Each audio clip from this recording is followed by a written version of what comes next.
you have a cut on the palm of your hand, and I set my hand in salt, palm face up, that can be described as a wound in salt.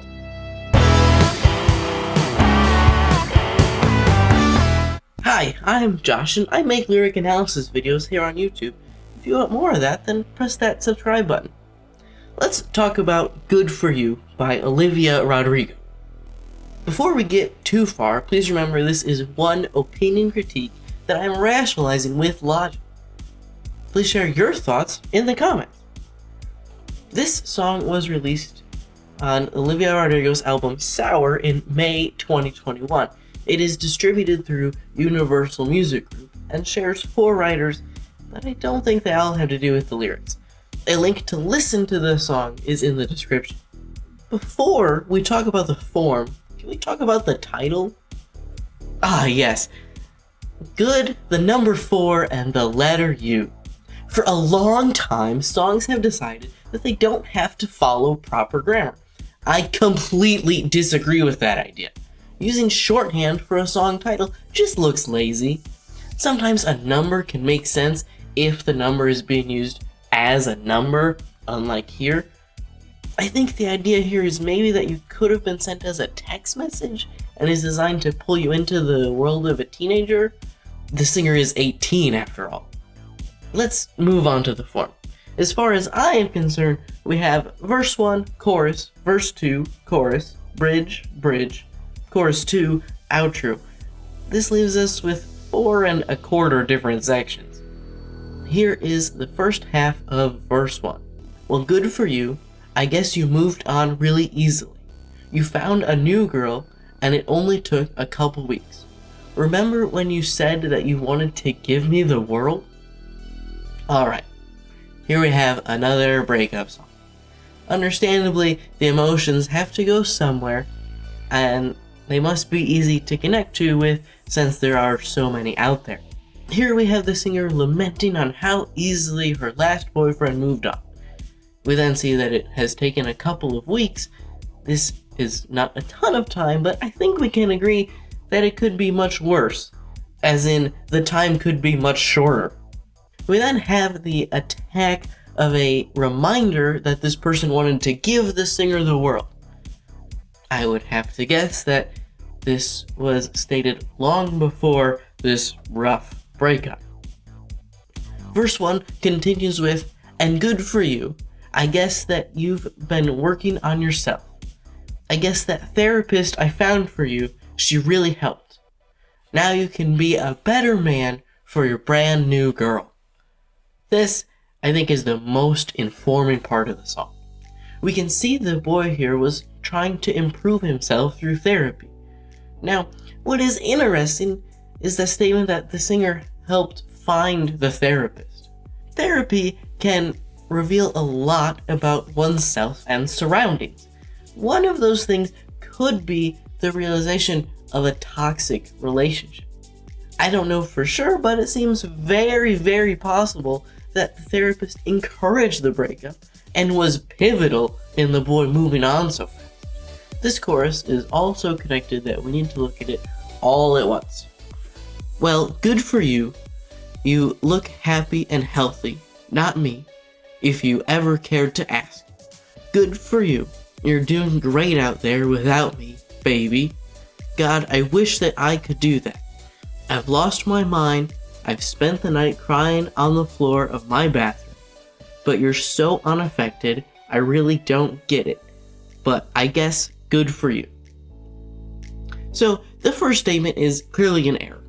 If you want to move on, then you can't spend time talking to your ex. You don't want to be cared for by them. You should also stop stalking him. But again, your relationship might not have been all that healthy before this. And maybe the singer doesn't want to move on. Oh wait, that next part is, you're doing great without me, I wish I could do that. Clearly the singer wants to move on, but is too busy crying on the bathroom floor when she could be setting up her own appointment with that therapist. We also see the singer believes the boy to be unaffected, and I do not think that is true. I think he was deeply affected, and the therapy is what has helped him move on.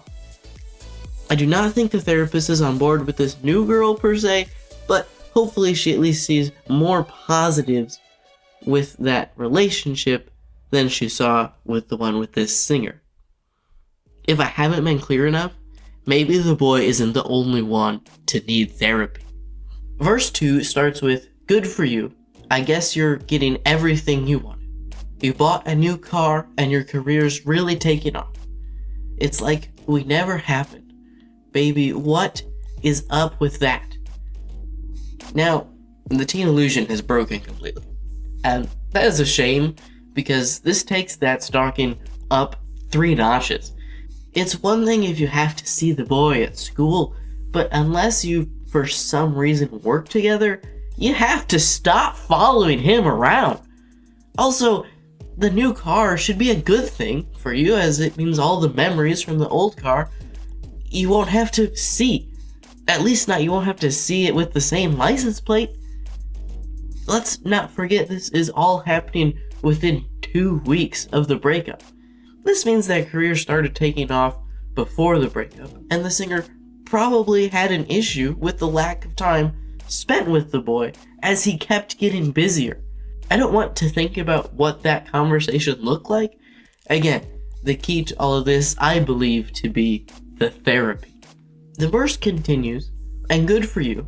It's like you never even met me. Remember when you swore to God I was the only person who ever got you? Well, screw that and screw you. You will never have to hurt the way you know that I do." This continues the singer's failure to move on. Humans break promises and lie. I don't think the boy's intent was to be malicious. The anger that we see from the stalking singer is clear that there was probably some issues inside the relationship. We also once again see the singer claiming to know how the boy feels, and that isn't ever going to be true. There is not enough information to see how the boy hurts, or at least hurt when the breakup happened. Secondly, if the boy never hurt, then how can he know the way the singer hurts? We now see a second chorus, and apart from this revelation that this is not about a high school relationship, nothing has changed those thoughts. Moving to the bridge. "Maybe I'm too emotional, but your apathy is like a wound in salt. Maybe I'm too emotional, or maybe you never cared at all." Here, we have a few things to look at. First is the admittance that the singer might be wrong by saying she is too emotional. But then we get into this apathy line. To make sure we're all on the same page, apathy is a lack of interest, enthusiasm, or concern. And for some reason, we have this mixed up idiom that should read salt in the wound. This seems to be all for the slant rhyme of salt and all. I find this to be a lack of creativity, as a wound in salt is different than salt in a wound, right? If you have a cut on the palm of your hand, and I set my hand in salt, palm face up, that can be described as a wound in salt, but it is clearly not salt in the wound. The point is made though. Your lack of caring is adding harm to the heartbreak, so you must have never cared at all. The apathy is the answer to why he has been able to move on faster. Try the therapy.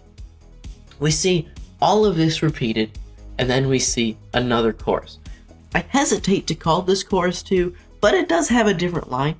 The "I wish I could change that" is replaced with "like a sociopath."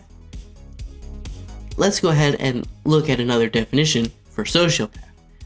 A person with a personality disorder manifesting itself in extreme antisocial attitudes and behavior, and a lack of conscience. Nothing that came before this seems to line up with that accusation. The point that is trying to be made is that he doesn't care for others and disregards them. This could also explain the reason for the therapy, but I'm not convinced. Honestly, if we look at how the singer seems to be acting as this angry stalker, it seems to be her that has no regard for how others actually feel. We do have an outro that is simply a repeated line, the first line of the song, and doesn't add anything to the story. As a whole, this song seems to be fairly logical. There is some confusion on what the ages of these characters are, and I think the sociopath accusation is out of place. If breakup songs seem to sell, and it could be worse, I do think the hidden message here that should be taken away is that therapy can help in a number of different ways and should be considered by all. What do you think? Is this the perfect breakup song? Is it healthy to complain about how the other person has moved on and to follow their every move? Let me know in the comments down below. Thank you so much for watching. If you enjoyed this, then like the video and consider subscribing. And until next time, think before you sing.